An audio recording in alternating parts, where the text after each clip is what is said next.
हम सब ने इस इंजीनियर की ये फोटो ज़रूर देखी होगी। इनका नाम निकोला टेस्ला है।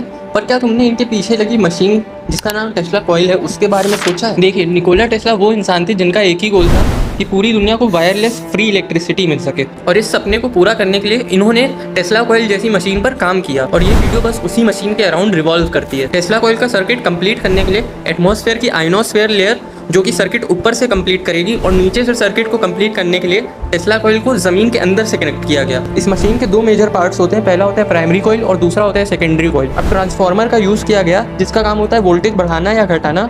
घर की नॉर्मल बिजली को हज़ारों वोल्ट्स में कन्वर्ट किया गया ट्रांसफार्मर के थ्रू।